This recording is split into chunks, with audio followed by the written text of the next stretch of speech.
Hello, and welcome to Cath Lab Chat, your only podcast for Cath Lab professionals. I'm your host, Jeremy Miller, and this week we're going to be talking about everything traveler. And to help us do that, we're going to have our traveler expert on, Brad Turner. He's been a traveler for about 6 years now, and not only is he a traveler, but his wife, Kat, is also a traveler. She's a CT tech. He works in the Cath Lab, IR, and structural environment. So he's going to help us with everything from negotiating contracts to finding housing on your own, and hopefully take a lot of that anxiety and answer a lot of those questions out from taking the plunge into becoming a traveler. And honestly, I'm inspired by the guy. He lives a truly traveler lifestyle, and it's inspiring, and hopefully inspires you to take the plunge and give you the courage to get into it, because there's a lot of positives in it. And it might be for you. It might not be, but it might be for you. And if it's for you, I think this would be hugely helpful. This is something I wish I had when I took my first travel assignment.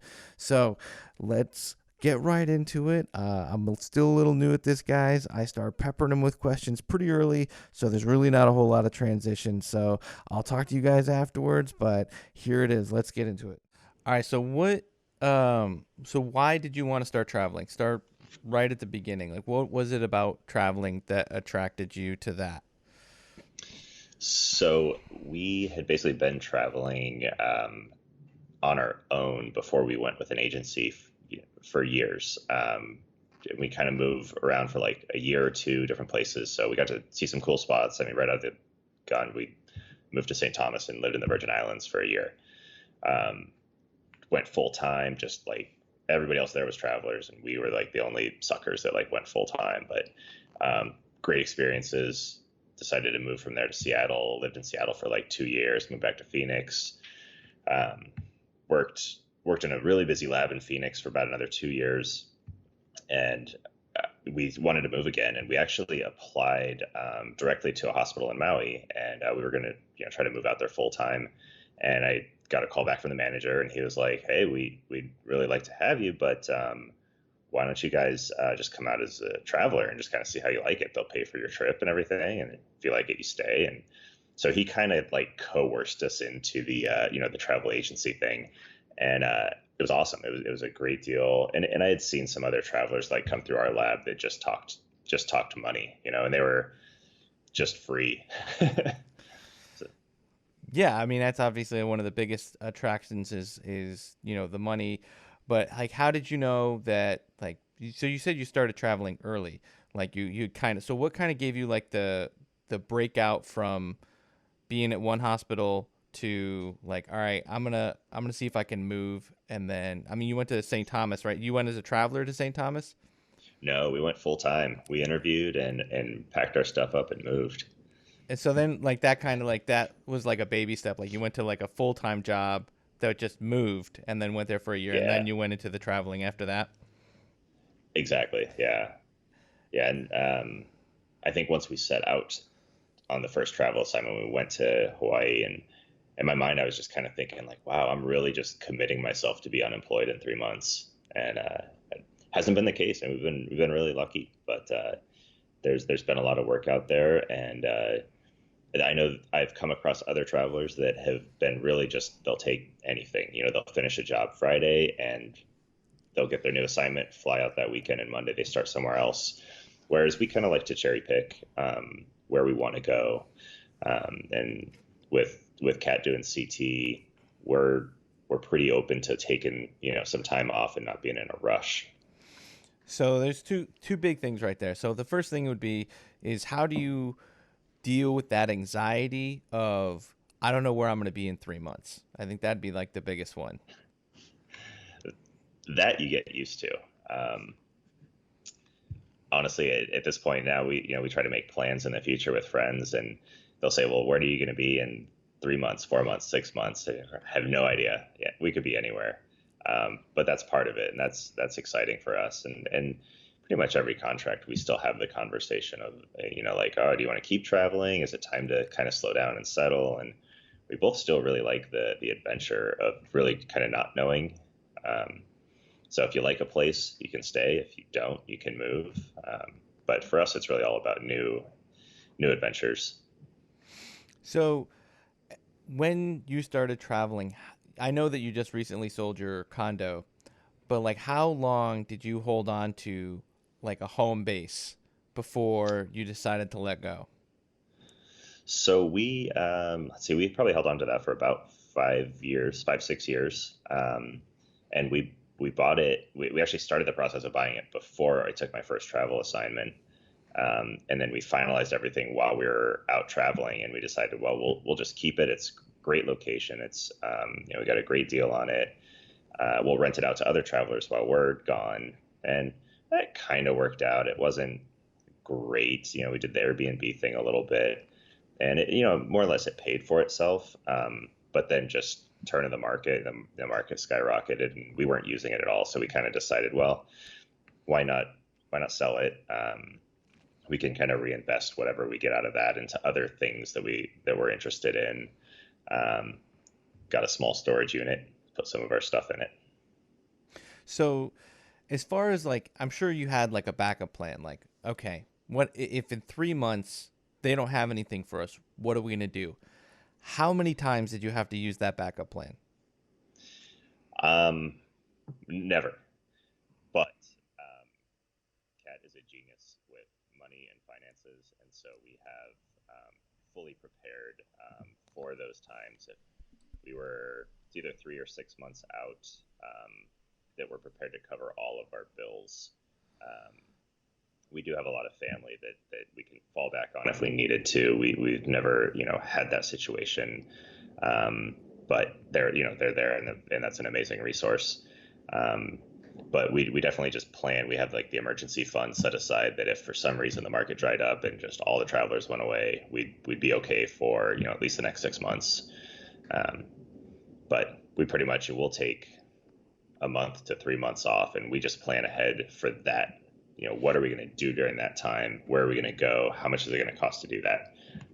And then basically be prepared, start date, whatever. And we'll just, it's when we first started out, it would really be like, we're going to take a week off. We're going to take 2 weeks off, and we'll just tell all the agencies, all the recruiters we know, here's where we want to go. Here's when we're available, and just kind of take the best deal. And we've been pretty fortunate with that. So like, so is that something that you would recommend? Is like, let's say somebody's new to traveling, like they wanted to take the plunge. Would you say like, hey, you should probably have like 3 or 4 months at least of like your backup plan, like whatever it is, moving with your parents or rent an Airbnb if you end up selling your place or moving out, that kind of a thing? Yes, absolutely. Yeah, backup plan would be step one. And I know that like you're not like, there are some travelers out there who like to go home for a period of time and spend time at their place wherever that is. So do you think that it would be difficult because you still maintained your place even though you rented it out? Do you think that would be difficult to do, whereas like you're getting your traveler pay and then maintaining a place that stays empty while you're gone? Um, if you have like a full-time renter, I think that would be a little more difficult. Our first really full-time renter was Kat's sister, and she was finishing school, so she rented our place while she was finishing school, and basically she watched it for us, and made sure that it didn't burn down more or less. And then when we came back to town, we had a place to stay. We could share it with her, but when we did actually have renters come in, like we did Airbnb for a little while, we would just block out dates that we knew we'd want to be there. So we just wouldn't have a renter. But I think if you really have like a 3 month or a 6 month renter, you can't kick them out. You you find a place to go. But Versus versus the come home. Like I like what you're saying because I don't think I never would have thought of that as an idea, renting it out on Airbnb, because I think that's a really smart idea. Like you said, you can control when somebody's there and when somebody's not there, so that if you need to move in there for a little while, you can have your backup plan. Like, oh, my contract ends on the first. I'm not going to rent out my Airbnb from the 30th to the 15th because I'm going to take 2 weeks off and come home, or I'm going to take a month off and go home. And then if you get another contract, you can just open up the dates again and get it going. I and then I've seen a lot of Airbnbs where people will lock off like a bedroom and just leave it with all of their personal stuff they don't want anybody to mess Yeah. with. And then, did you guys do that, or did you guys put all your stuff in a storage? How did you guys do that? No, we actually we had some personal stuff like boxes, I think like in a closet somewhere, but we really tried to clear as much out because we've rented Airbnbs before where you go in and the bathroom is just full of somebody else's bathroom things, and that's just weird. And so we try not to do that to people. That's awesome. Because I think that's like for me when I did my travel assignment, my singular one travel assignment.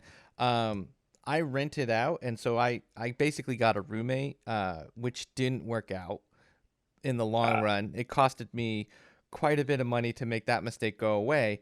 Um, but I think the biggest thing that it really costed me was I was distracted by the power getting turned off at my house, which somebody was supposed to take care of one day. But I was on the phone for about 90 minutes to 2 hours while it was at work because it was in Arizona. The house was in Arizona and the heat or the AC was off.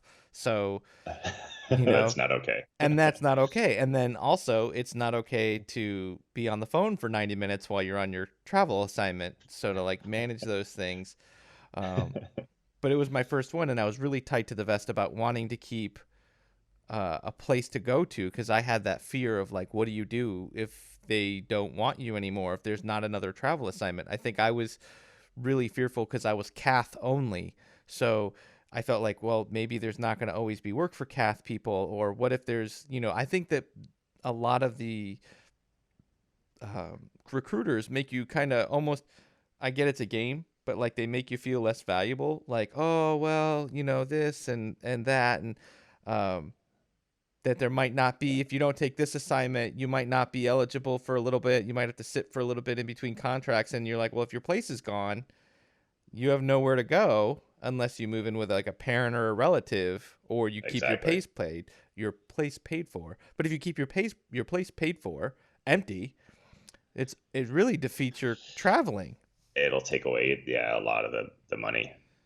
and and you because you're going to want that guaranteed income. And then I felt I did it kind of backwards. It was how I felt safe doing it, but in the end I think the way you did it would probably have been better off. And I think most people kind of dabbling it because you're not committing to anything. Airbnb, if it works out, it works out. If it doesn't, then whatever. Versus the roommate situation where you're calling the power company in the middle of your travel assignment while your manager looks for you is not attractive. Yeah. Yeah, no, there's definitely some shady housing situations that can happen, and part of, I mean, I haven't gotten to it yet, but part of our venturing out is finding our own housing when we're out and about, just to avoid some of those shenanigans. Yeah. So, I definitely want to get into one of the. Let's just talk about, yeah. Let's just go right to the advantages, like what you see are advantages of traveling, um, and kind of contrast to what you would say the advantages to staying put are. So definitely for us, the time off is the biggest advantage. Most full-time jobs, at least in the US, you might get 5 to 10 days of vacation a year. And if you're allowed to use them all at one time, that's, you probably have to have seniority or something. Um, and so that is something that we've just kind of stretched wider and wider as we've been traveling. Like I was saying, when we first started out, I would take like the week off between assignments and be like, hurry to get to the next place and feel like, wow, a week out of work, I'm going to miss that paycheck. Get paid every week. There's another advantage. Um, so the time off in between contracts is invaluable. Like we work hard, save up, and then go travel. So, what would you say would be like so as far as like you save up and you take off, how do you feel about like the other benefits of staying put, like your medical benefits? How do you manage that? So medical, we actually carry our own through a private insurance company. The travel companies do offer insurance. However, when you're not working, you're not covered. So if you want to take a few weeks or a month off, they could drop you. And uh, we don't want to get into that situation. So initially, and it actually costs a lot more to go through the travel agencies. We found um, it's it's a racket. It's just ridiculous. So that, I mean, I think that's huge to know. Like you can go on your own and find something that works better for you, and then it opens up that other idea that you talked about. We'll go on more in a minute about switching travel companies because that would be a huge barrier if you wanted Yeah, to do that. You wouldn't be able to because if you're going to be dependent on their medical. Um, absolutely. so as far as like you say cheaper, like I don't want your exact number, but like what would be your average that you've seen for like monthly medical coverage for you? And you're obviously married. So through the agency, I think one of their last quotes they gave us was something around 500 or 600 a month to cover both of us. Um, and I think we're paying under 200 now a month with one of the insurance companies that we found outside. So it's significant. And actually, the first about 2 years ago, the agency that we were with, we asked them about taking it because they started giving us some rough numbers that were like, wow, we'll save a ton of money if we do that. So we dropped. I think we had Blue Cross Blue Shield at the time. We dropped them, signed up with our agency, and we got that first check where they deducted it. Their estimates were off by like $600, and it was huge. It was a big problem. Wow. Yeah, so we won't do that again. But yeah, it's all reading the fine print, and there's a lot of fine print. All right. So then one of the other benefits, as far as being at a full time job versus traveling, is like benefits like 401k. Um, how do you guys handle that with traveling? So same kind of thing.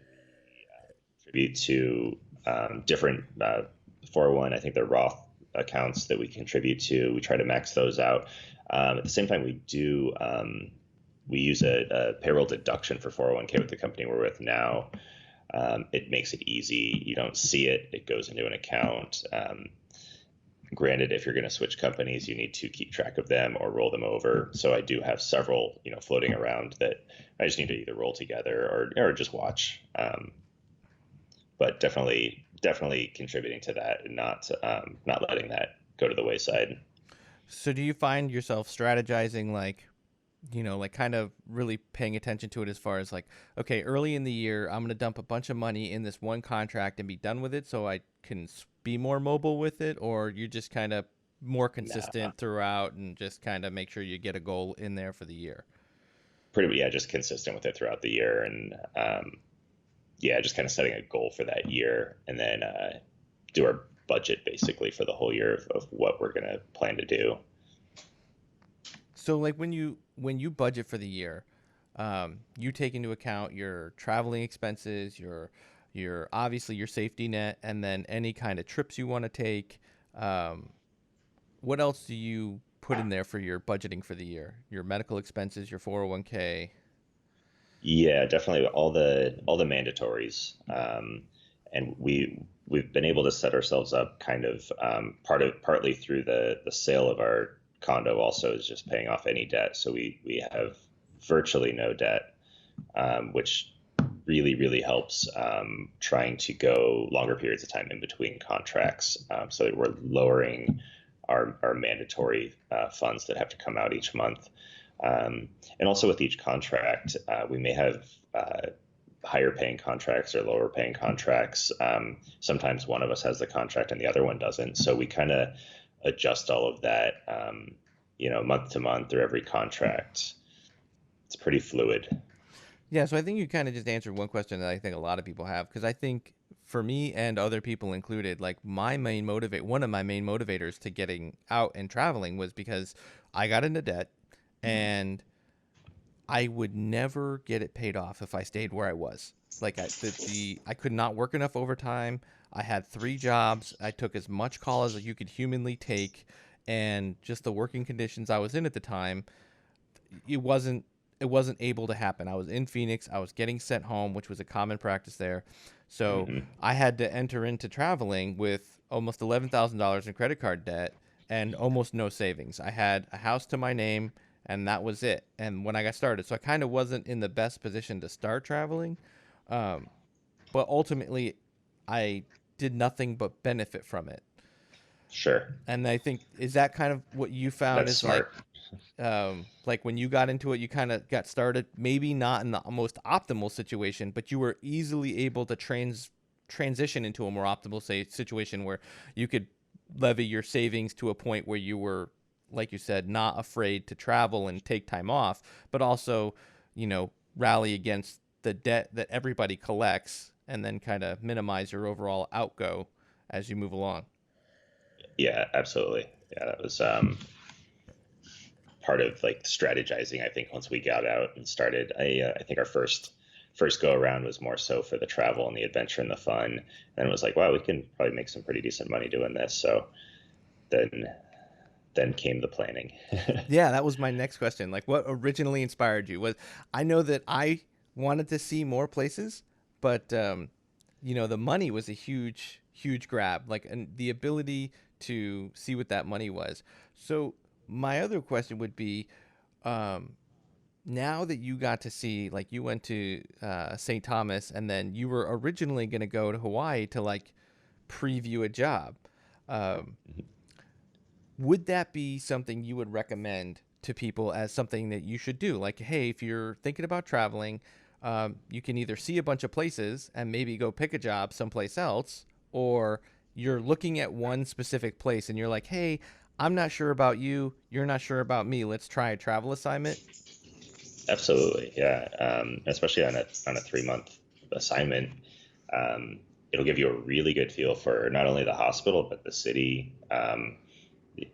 The people, the region. Maybe it's a place that's always looked impressive, and now you get there and you're like, no, this is not for me. Same thing with the hospital. You're like, oh, it's this hospital or whatever it is, and then you get there, you're like, no, this isn't for me. So I think the trying them out's a great way to see if you want to stay somewhere. Do you find that they're like, I'm obviously you're still traveling, but do you find that managers are open and receptive to that kind of a thing? Like, hey, I know that we tried to hire you, but Yeah, yeah. um, but is that something that you see a lot of, like people trying to hire their travelers on and kind of like, they're short, but they're also looking for quality? Yes, yeah. Most places, I would say, are interested in, and yeah, it's their best benefit is to hire on a traveler, and rather than keep going through travelers. But I'm usually very transparent, anyways. In interviews, and just that I'm in it for the travel. I like traveling. I like seeing new places.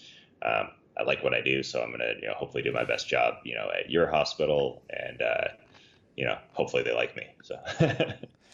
Yeah, I think that definitely works out well for you. I think that for me, that is something that is another solace because that's how I got hired on in Portland.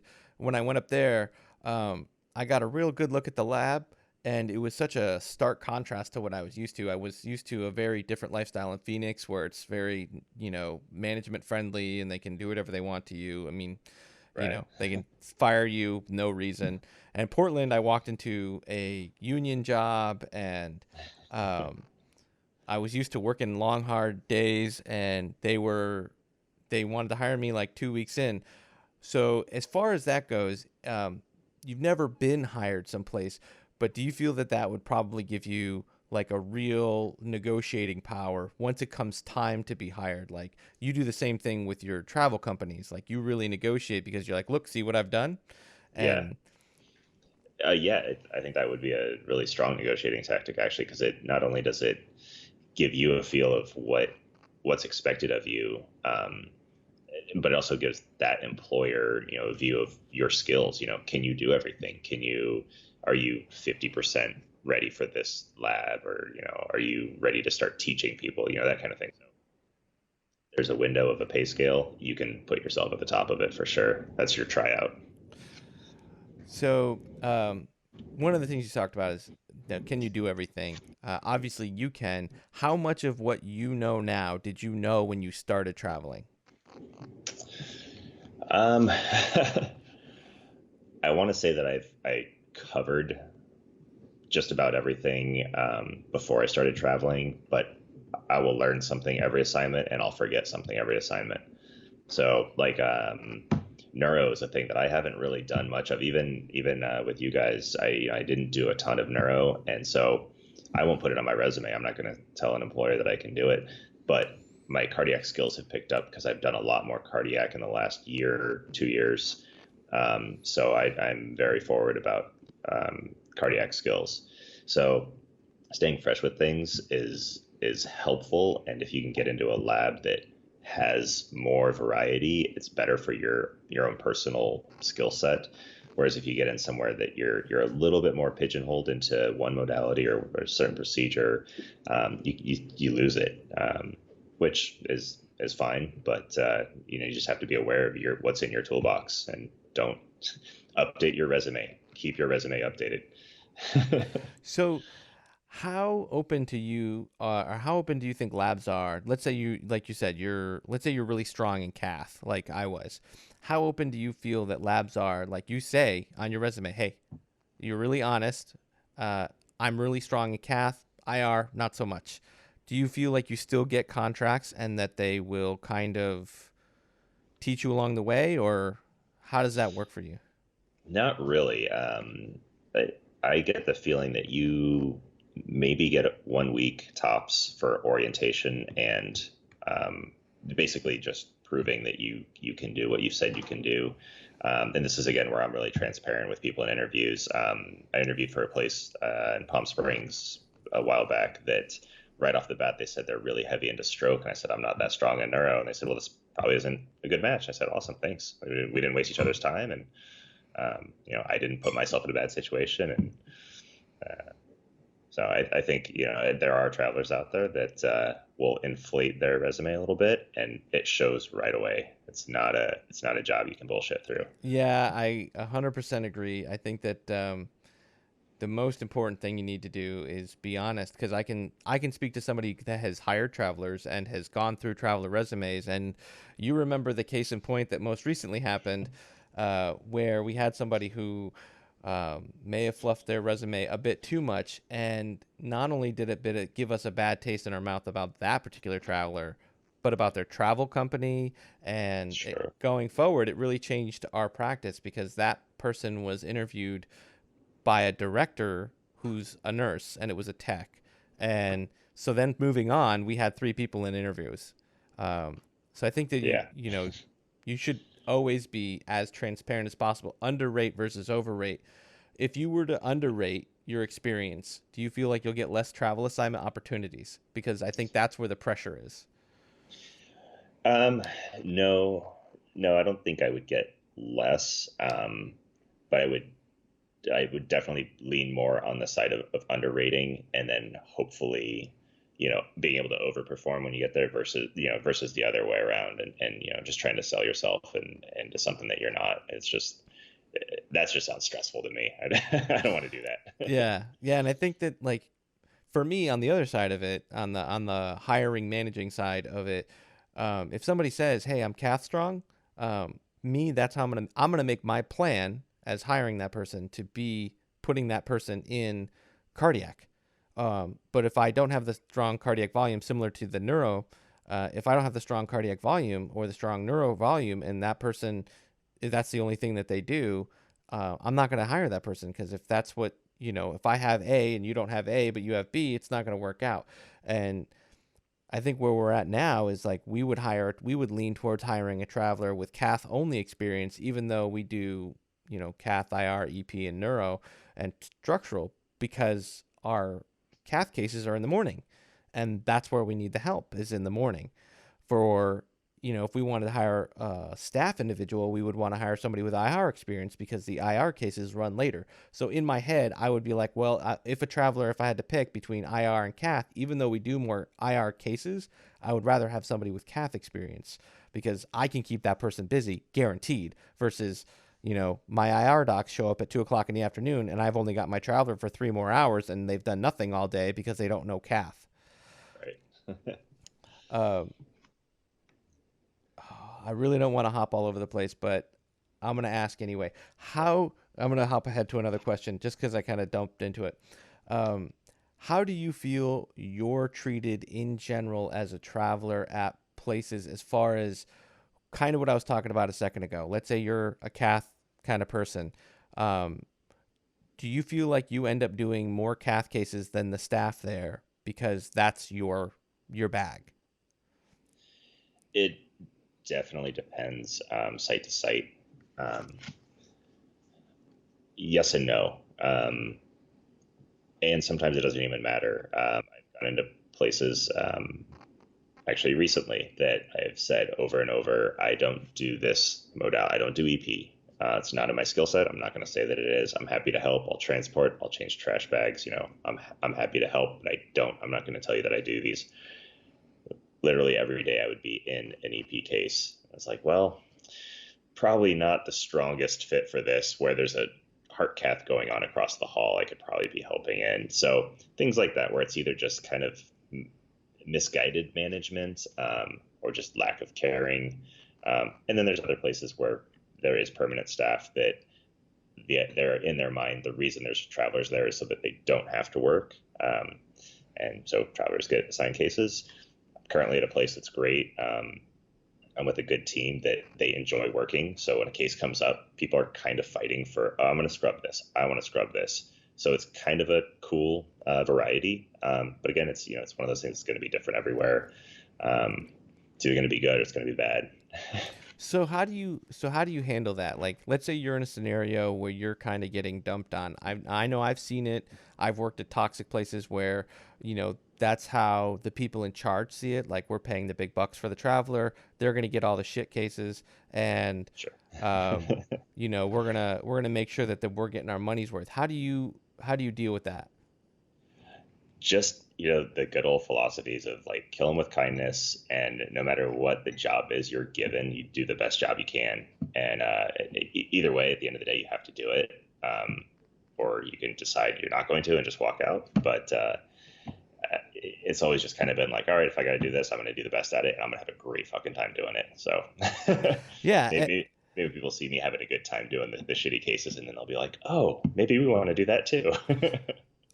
So I think one thing I saw you do, not to toot your horn, but I think one of the things that I saw you do that really um, kind of changed perspective in our lab was if you got assigned like a crappy case or multiple crappy cases, those were the cases where it seemed like you had the biggest like bonding experience with the physicians. And I feel like that is kind of a way to kind of, if you end up being more trusted, more valued in the lab because you're willing to go into the trenches with the docs, because they don't want to do that case either, right? Right. Like they know it's going to be a crap storm and you're going to handle it, and they know they can rely on you. And that's where like the most character gets built. Um, so I think I see that happening, and I'm like, that's probably a good way to deal with it. But on the flip side of it, after, when you have your 3 months is up and you've been treated that way, you're not likely to stick around, right? Most likely, yeah. But that's usually something it's kind of either been made up either because of that, within like the first couple weeks, um, or just we've already planned on this assignment is for this time period, and then we have some other life plans for the last part of the year.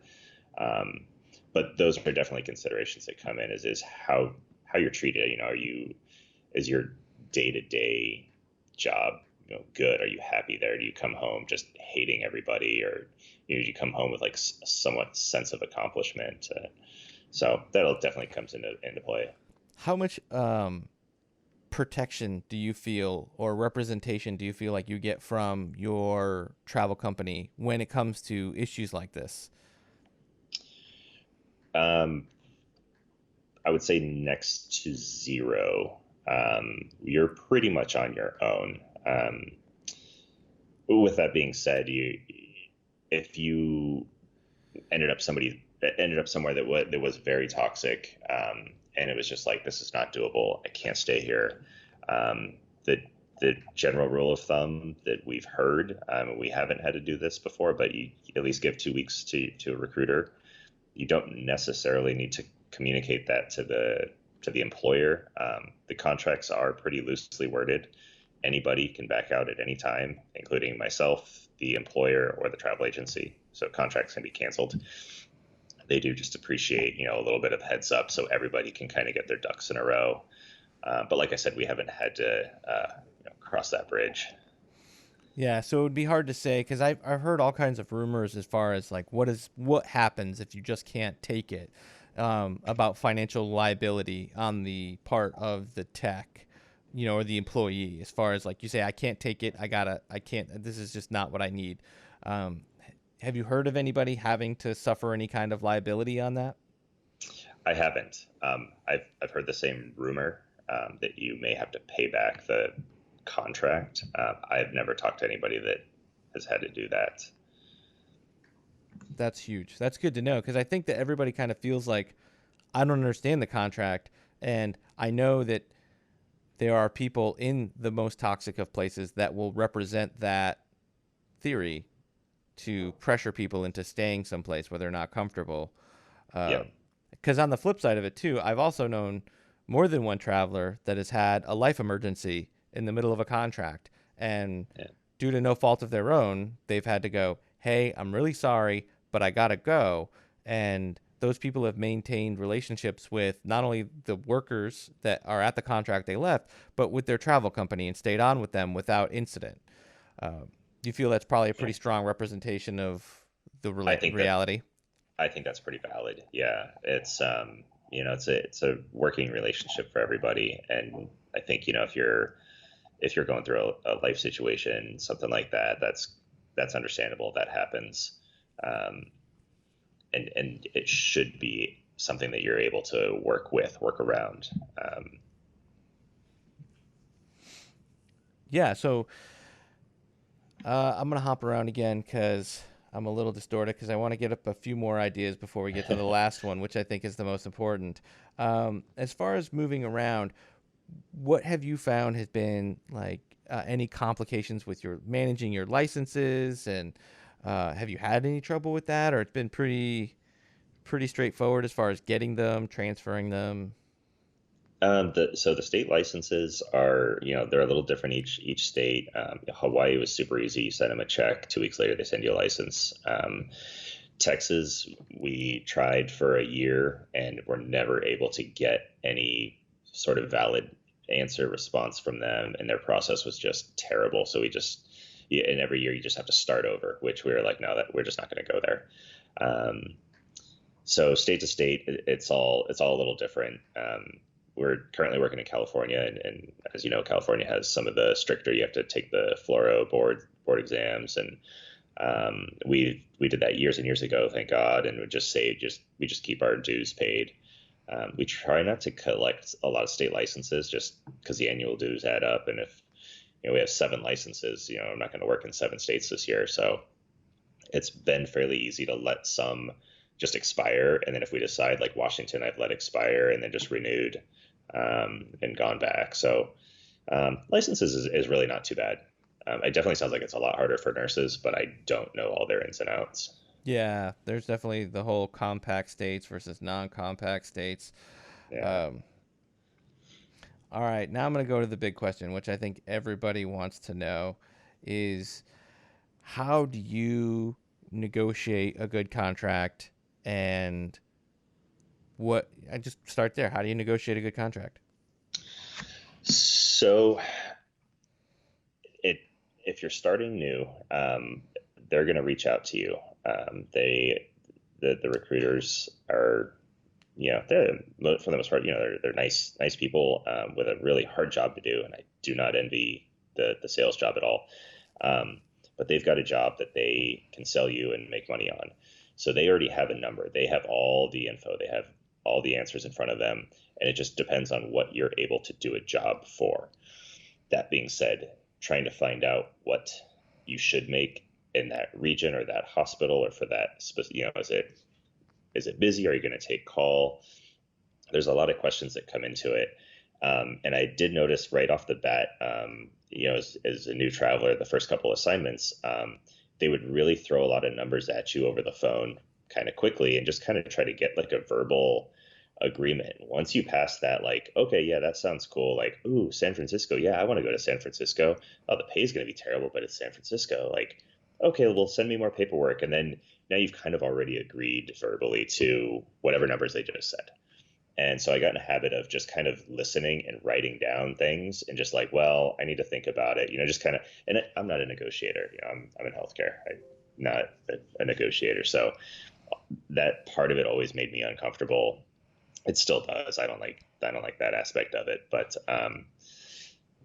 once you start getting contracts, you'll get a feel for what the company wants to pay you.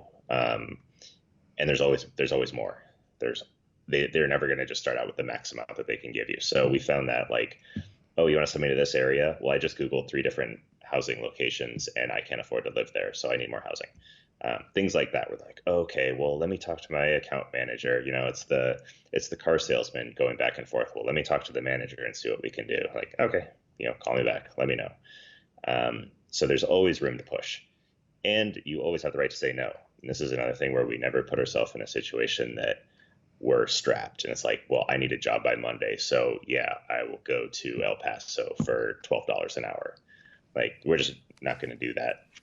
So um, getting on site with your first assignment, if there's other travelers there, talk about it. I know a lot of places it's like frowned upon to talk about, what you make. Travelers kind of like to talk about it a little bit. They want to know, are they getting screwed? Or are they getting the better end of the deal? Um, and my first assignment out, I worked with 4 travelers that right away they're like, you need to do this, this, and this. Call your recruiter today, and it helped. There's things if you don't know to ask for it, they're not going to tell you about it.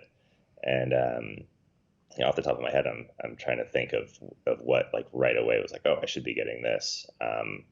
One of the things is housing is for one, it's tax free.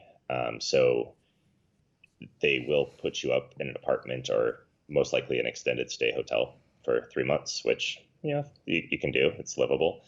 Um, but if you just tell them you'll find your own place, then they have to pay you the stipend amount for that region, which means if they're saving money on putting you in a hotel, they keep the rest of it. Versus if they just give you that full amount, you can find your own hotel or your own apartment, and then you keep the rest of it. And again, that's all the tax-free money. So, So let me stop you right there. How yes, difficult has it been for you to find your own housing? Because I know that's scary for people. it's pretty difficult. It's especially in the bigger cities that people want to be in, San Francisco. Cat is amazing at finding places. Craigslist has gotten really, really saturated with fraud, so it's not a good place to really look. I'm sure there's some valid things out there, but we mainly go through Airbnb now. Um, that's been a pretty reliable one, and uh, you kind of just got to search. You spend a little bit more time in the legwork, but you end up saving a lot more. And it's a good way to see different neighborhoods too. Like we might do a 3 month contract and live in 3 different apartments, and we get to see 3 different sides of a city. And so, like you're saying, if you're trying to try out a hospital to see, do you want to stay here? Do you like this neighborhood? It's a good way. So would you say would be like some solid advice for somebody just trying to get into it? Like, let's say you like for me, my first assignment was Portland. Would you say you'd probably like go minimalist on Airbnb, find a studio, rent it out for a month, and then just go there and then kind of plan your next spot? I mean, I know it's kind of crazy to move a bit, but the more you move a bit, the more you can save. And it's a Yeah, safe way because you're Airbnb and you're locked in. You're not going to get screwed. You're not going to have some crazy situation. You're real safe, but you're versatile.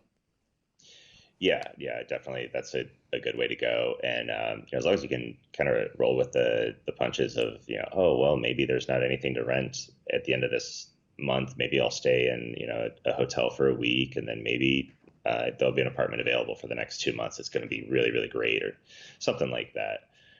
Which is going to kind of go along with the territory of if you have the personality to be a traveler in the first place, then you probably don't mind too much the movement. Um, there's a lot of living out of suitcases and whatnot, which we did spend about a year full time living out of an RV, which is a whole nother end of the spectrum because now you have to find a place to put that RV. Yeah, and in our area in San Francisco, that's not easy because a lot of people are doing that. But elsewhere, other than San Francisco, it's a lot easier. Definitely. Yeah, that's there's a lot of places you can go with it. We were able to take it to Florida, and it was a great road trip out. We had an interesting RV park, and that's another thing is RV parks are they collect interesting people. So you'll always have a story from whatever RV park you go to. But we were like 2 miles from the beach. I was a mile from the hospital. It was great. We saved a ton of money. And not only that, you have your own RV, you have all your stuff. It's your house, so it's really easy to be comfortable.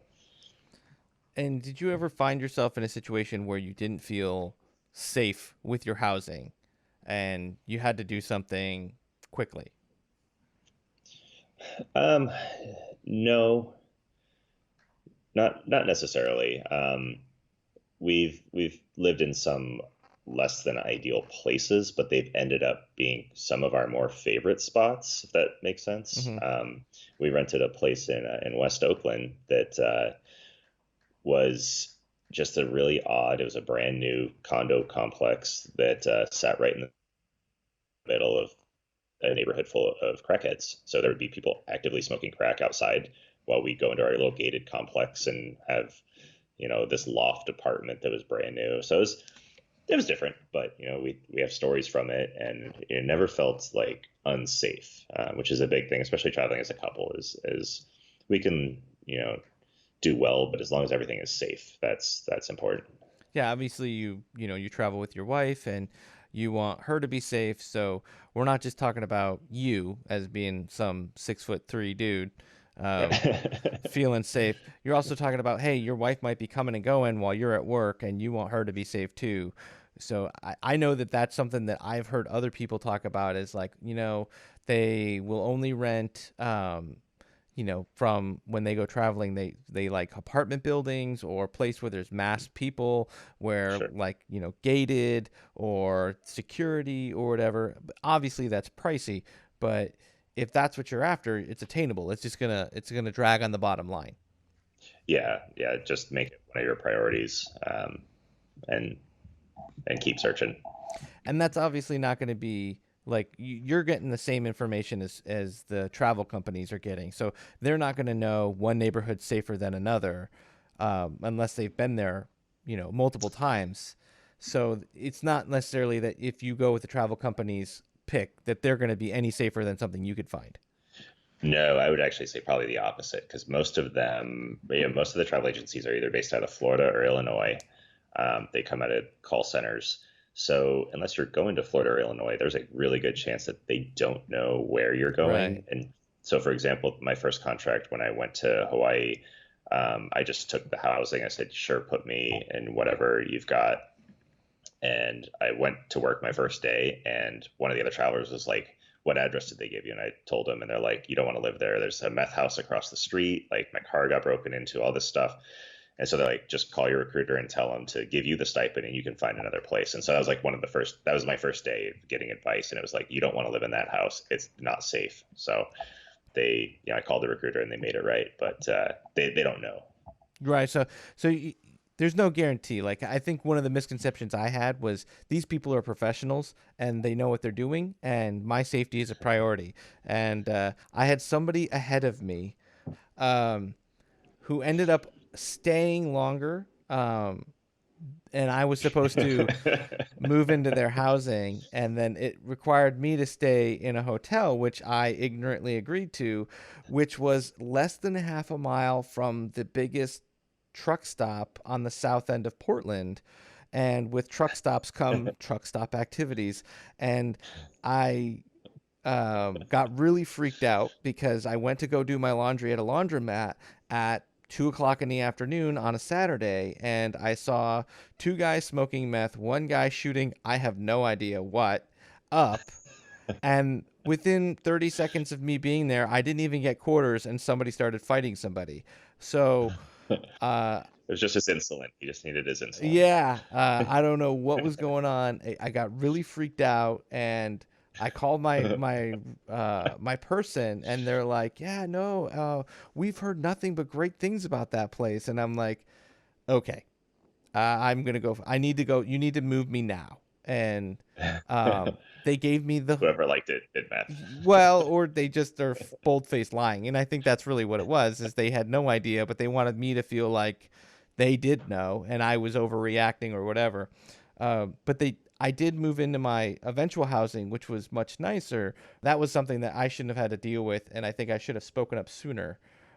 Similar to what your advice was to you was speak up and make them make it right because your safety and your stuff is important to Yeah, you. and it's kind of hard to know that right out of the gate. I mean, obviously you want to be as professional as possible, and you're expecting them to be as professional and you know caring as they should be. But yeah, I think it's another one of those things that will just kind of come with experience and routine. As well, you'll start to, well, no, this isn't right. You'll start to notice those things.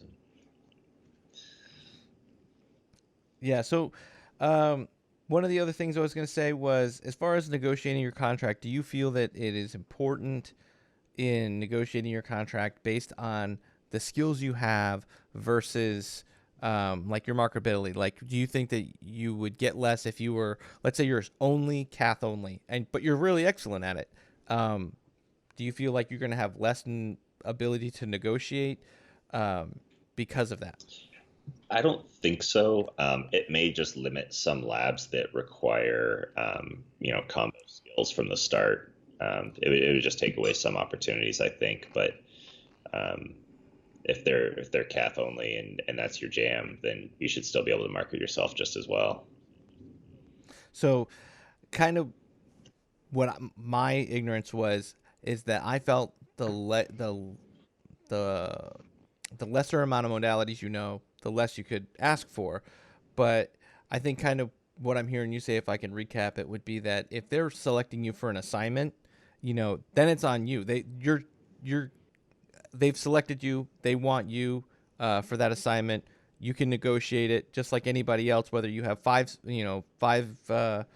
modalities underneath you or one. Yeah, absolutely. Yeah, I mean, you can, if you're trying to sell yourself more in the interview part, and you can say, "Oh yeah, well, I happen to also do endovascular," or something that they're like, "Oh yeah, we definitely want him then." But at that point, and this is actually where becomes important in the negotiating process that I've learned over the years is um, don't talk to the recruiter or agree to any of their numbers right off the bat until you do the interview. Talk to the hospital first. You'll get a good feeling if it's what you want to do, if it's your skill set, and then also if you're like, yeah, I nailed that, they're gonna hire me. That means they're gonna tell your recruiter, we want that guy, get him no matter what. Now the ball's in your court. Now whatever numbers they said earlier, they all inflate.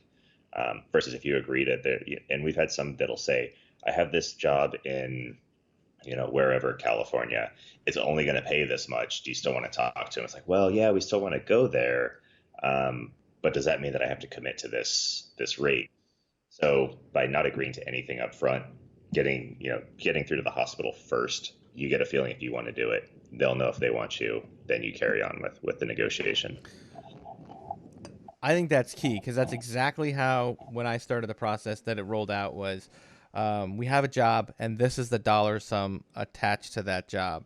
And I feel like you said, you felt like you had to agree to it versus just saying, "Hey, why don't I just talk to him?" I think that's a great piece of advice. Is just like you said, talk to him first. Say, "I'm not going to agree to anything," and as long as people know that that's a normal way to talk to them, like if you don't know, you're not going to ask that question.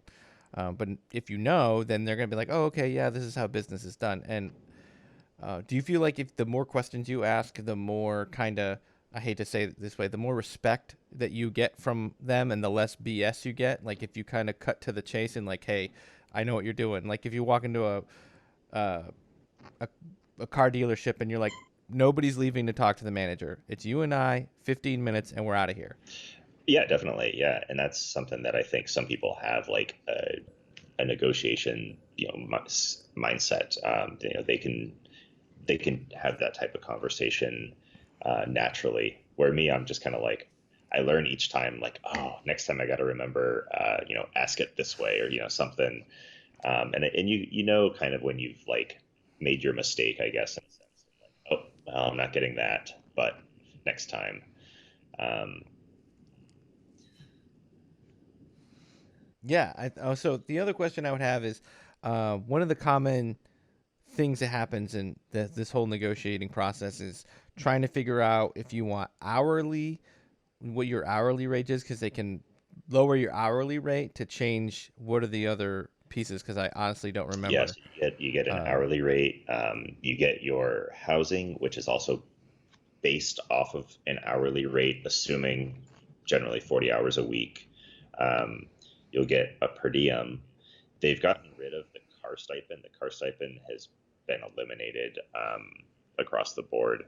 And I think it had to do with some tax loophole thing where they can't, you had to pay taxes on it before. But anyways, that sum is actually included in per diem funds now. So per diems are a lot higher. Um, and then what am I missing?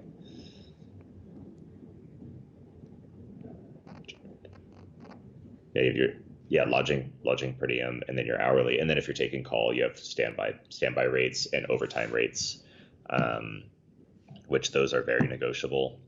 And I try to get those as close to the region as possible. So, like for instance, like on call standby stuff, pretty much anywhere in the U.S. is going to be around 5 to 7, $8 an hour to hold the pager. You know, it'd be on the high end.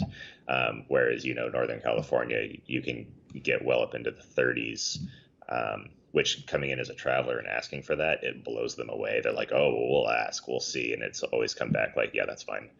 So it's one of those things you ask for it, and they can say no. But most of the time, just by you asking, like you said, knowing the right questions to ask, they're like, "Oh, okay, well, he knows that is this rate," or he's saying numbers that are higher than what we're trying to throw in there. So it can definitely get you a little bit more. so how does it like? How do you feel is the best kind of mix to work in it? Because I think a lot of people, like I was sold on the idea of you want your hourly to be less to have your other stipends be higher. Is that something that you see as an advantage or a disadvantage, or which way do you see it working best for you? For us, it seems like it works better to do the lower hourly and max out everything else. I don't know if that's the right answer. Other people may do it differently and actually make a lot more or have better luck with it. Um, but yeah, for me, I mean, my hours are guaranteed, meaning that if I ask to go home, I don't get paid. But if I'm told to go home, I get paid. So that's where your guarantee comes in. Um, but as far as lowering lowering your hourly, you're lowering your tax bracket a ton. You want to max out your tax free payments. Um, just at the end of the year, it comes out to be a little bit better. Um, So in that, um, I know that some people feel like, okay, if they're hiring travelers, they're busy. And do you kind of find out in the beginning what is the likelihood for overtime and how often are you used for overtime? Because that would affect whether or not you want the hourly versus the per diem or the the higher hourly, because then you would get higher half time or time and a half, right? Absolutely, yeah, and that's one of my questions when I interview is how many labs do you have? How many doctors do you work with? What procedures are you covering? And what's your call like? Are you guys doing a day a week, a weekend a month?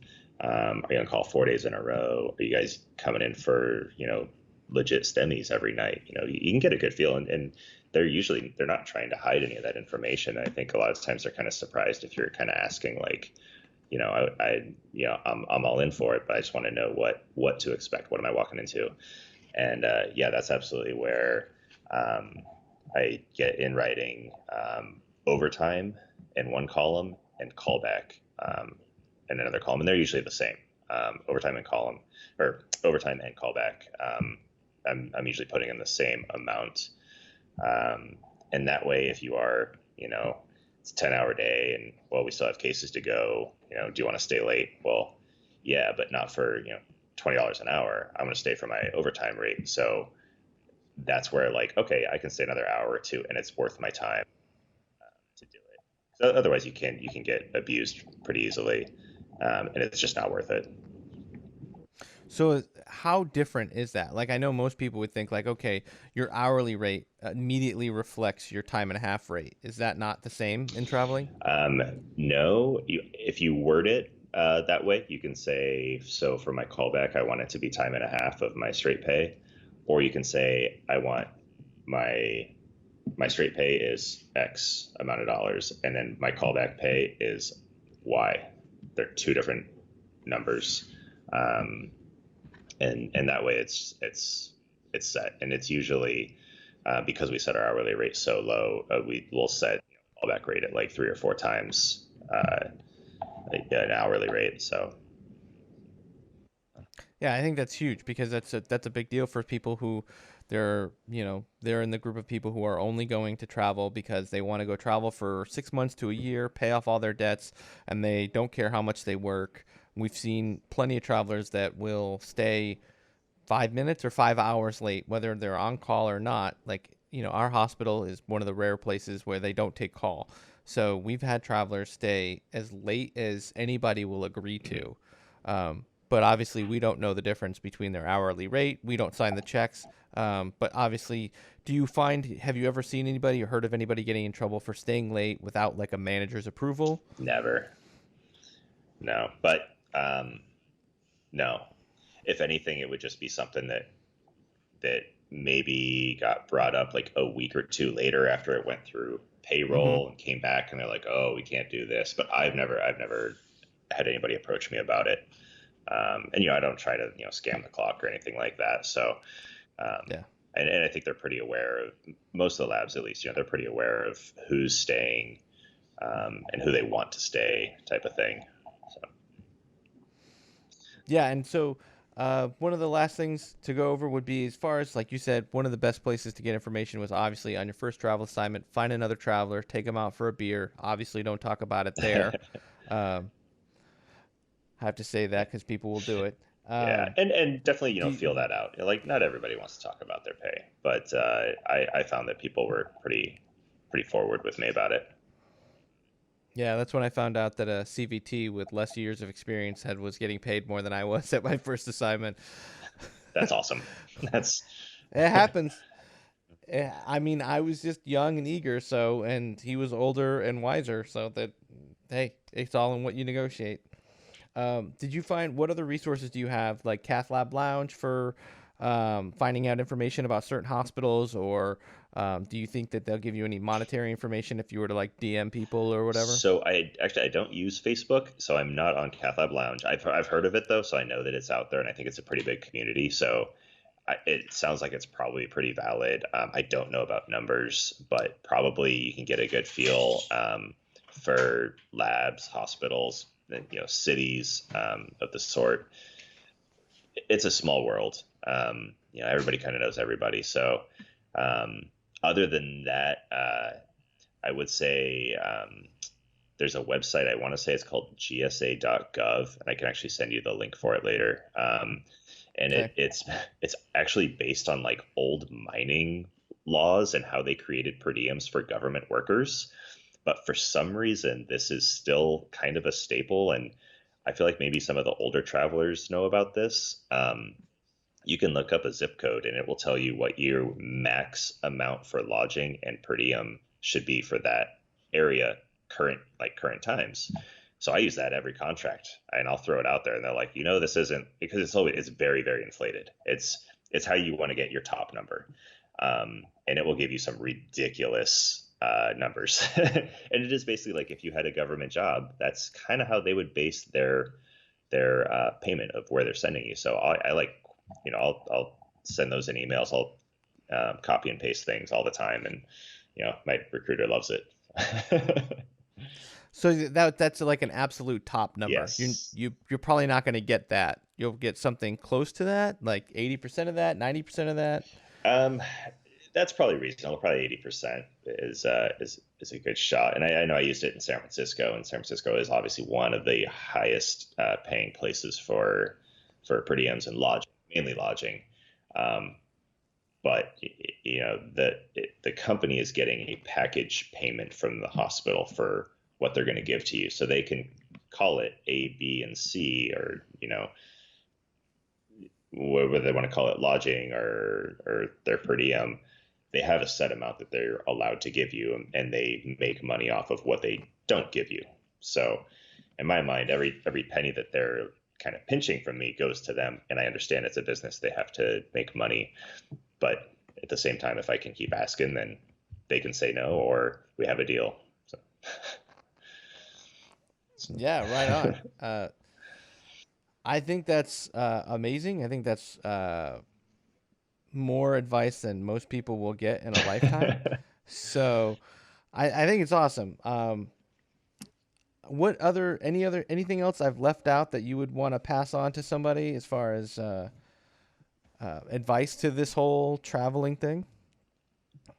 That's a good question. I feel like we covered a lot, and I feel like I probably ranted out of line, out of order. No, um, I think it's perfect because a lot of people kind of go that, you know what I mean? Like a lot, it's, when you follow that train of thought, I think everybody kind of wants to know those little side stories. So I think that's awesome.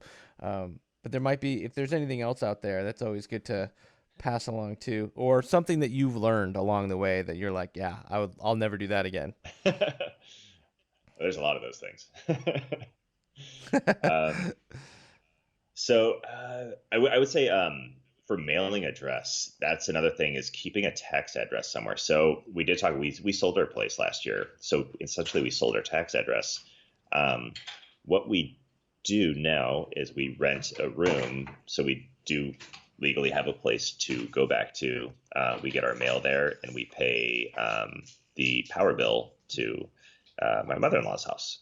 So it's on paper, it's legal, and we do actually go stay there when we're in between contracts. So it works out. But keeping your tax address, because if you get rid of that, you will start finding issues with not getting the tax-free lodging and per diem. And at the start of a contract, they will make you sign like a tax home affidavit saying, yes, I do have a tax home, or no, I don't. If you don't, I believe you have to pay taxes on all of that. So that's something to keep in mind. Wow, that is pretty And you big. can look up what, like if you're renting a room from somebody, look up Craigslist comparable things. You can create, if it's with a family member or a friend and you're renting their room, make it legit, make it something that, if the IRS calls on you one day, they're like, well, why are you paying $5 a month to rent this room? Like, it should be somewhat believable. And so what all the information we saw was kind of look up Craigslist comparisons of what it would cost to rent a room, based on the square footage or whatever. But yeah, And then pay the rent on paper, and then however your back end deal works is however your back end deal works. yeah, we actually we write a check. So there's a check that goes across and gets cashed, Hmm. and then sometimes we get a really nice Christmas present, and Yeah, however it's that works is how that works. That's, I mean, because whether or not, like you're writing the check and you can have your own follow up on that, however that works. But ultimately, you could very easily say, like, hey, I'm renting a room in the event that things don't work out with this contract and I have to go back.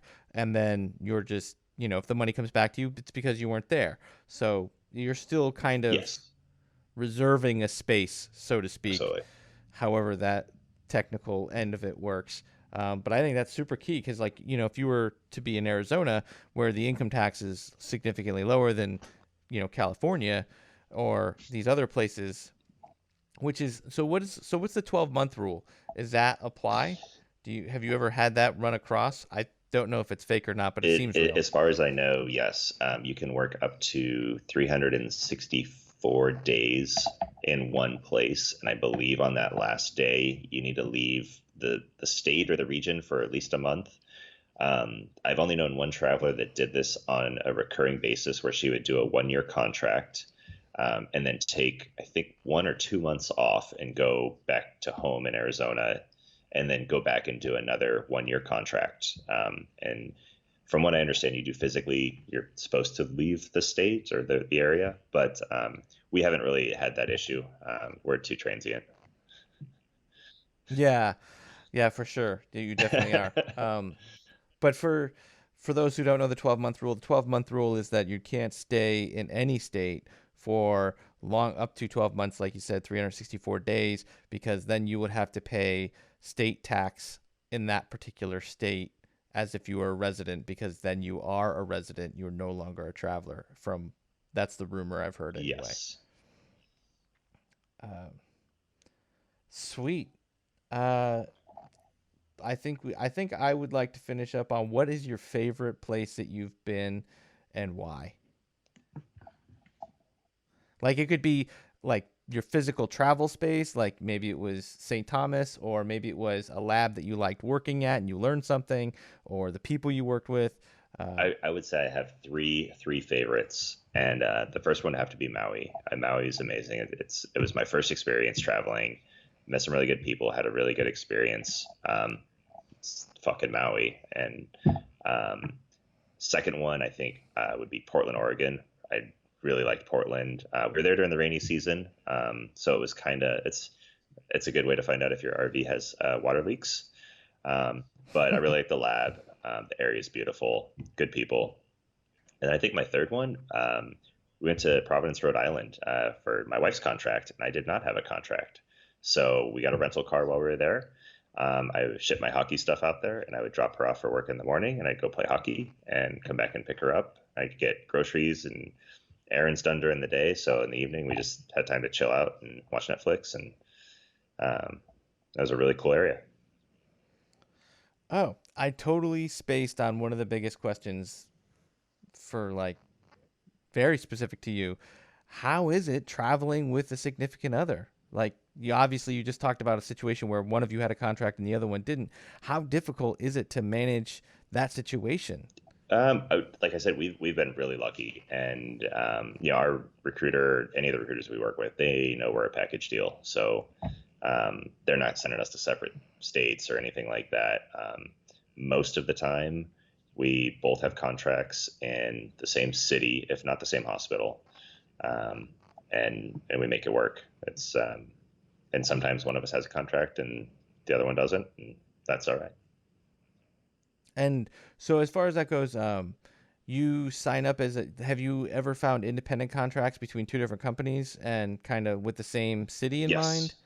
Yes, yeah, we have Um, used different companies eh, for and gotten to still live in the same city. so does that like has this something that recruiters have dealt with more than just you? There's other people. I know of at least one other couple that travels that are nurses. Um, do you know of other couples that travel? Yes, there's quite a few out there, I think. I feel like it's becoming as it's becoming more of a thing, and I don't know if it's like maybe there's more millennials coming into the workforce. I hate to throw that in there, but it's a really good way of living. I mean, it's good money. We can move around, and we don't have kids, but I know there are other travelers that do have kids and make it work. And we have a little dog that travels with us. And that's perfect. Yeah, I actually have. You met Wendy. I have a traveler with us that signed on full time, but she has been traveling with her whole Yes. family, her kids, and they do the stay-at-home schooling or the internet. They go to, believe, middle school and high school online, and it completely works. Her husband doesn't work, so he's not, part of the deal. He stays at home with the kids. But I think it's something that a lot of people don't talk about. People just assume that if you're traveling, you're independent and you're on your own. But I think there's people like you and people like Wendy that you can manage it, and there's really not a whole lot of reasons to not travel other than you don't want to. There's not really a whole lot of limitations, like if you can cover your monthly expenses, you can, be comfortable moving around, which I think is what people do this for. They do this for the experience of seeing new places, um, proving to yourself, like, hey, maybe you've only worked in one lab for a long time, and you're like, can I do this someplace else? Um, and I think I tell people that I had three jobs in Phoenix. So I felt pretty comfortable that labs are pretty similar. Like you Yeah. can go to different labs and locally and be like, all right, well, I walked in there and it didn't take me very long to catch on. So traveling's not going to be a whole lot different than that. So if you want to try it out, go try another lab locally and then go take a travel assignment and see how it goes. And it's not the end of the world. Yeah, definitely. And leave your job on a good note so that way if it doesn't work out and you don't want to do this, you can come crawling back Yeah. too. because it is a small world, and if you screw somebody over, the word spreads, and I think that's Definitely. super Do underrated. not burn I mean, bridges. I think you know more than most people. Like I think we just talked about it the other day that you knew somebody I had no idea that you knew, Yeah. and I think that's awesome. But traveling, you see a lot of people. I guess one last question, and I'll give in. Uh, is how do you find that you've ever been used for a resource for like either other travelers or for staffing? Like, hey, we had an applicant for a job here. Have you ever worked at such and such a place? What position does that put you in as a traveler? Because this is a small community, but you have more of an idea of what's really going on because you've been to so many places and you have relationships with so many people. Like as far as people asking for like references, or do you know about so and so, or Yeah, do you know about so and so? Do you know about Frank? He said he worked at that hospital. Like you and I ended up, so together, you and I have worked at two of the same hospital systems without ever meeting each other before we ended up at the third yep. hospital. Um, so, and completely different states. Like we worked together but not together in Arizona and in Yep. Oregon, and then we ended up meeting in California. So it's a small world. So if you were to say, "Hey, I know that you worked at that place in Portland," this guy has that on his resume. Were you there when he was there? Kind of what position does that put you in? Because if you're staff, it's one thing. But if you're a traveler, like what you say is going to follow you potentially. Yeah.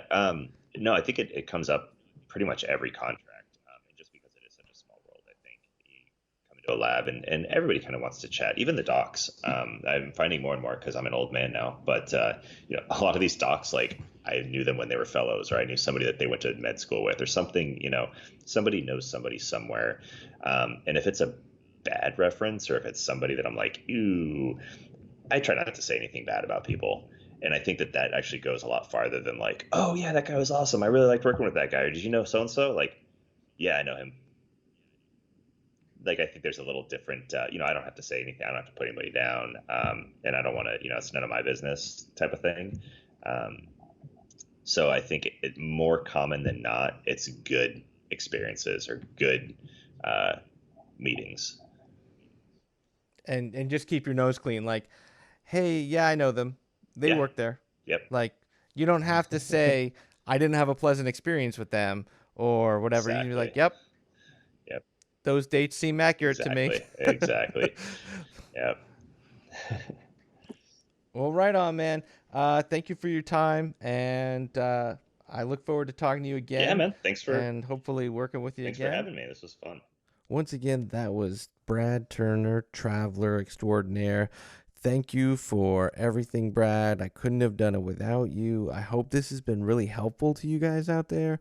So, if you have any more questions for myself or Brad, just email me at cathlabchat@gmail.com. And hopefully, if I get enough questions, we can put together a whole nother traveler interview show just for just to answer those questions. So look forward for that. I want to hear from you guys, your questions, your comments, your feedback on Facebook at the Cath Lab Chat profile page or cathlabchat@gmail.com. Either one of those is a great way to get hold of me. Also, I plan on doing interviews with at least one recruiter coming up, and I'm excited for that so we can hear the other side of the spectrum, what it is to be somebody who has to filter through these travelers and how the business is on that end, but also what they expect from you. So I look forward to doing that podcast as well, and thank you all for listening and have a great day.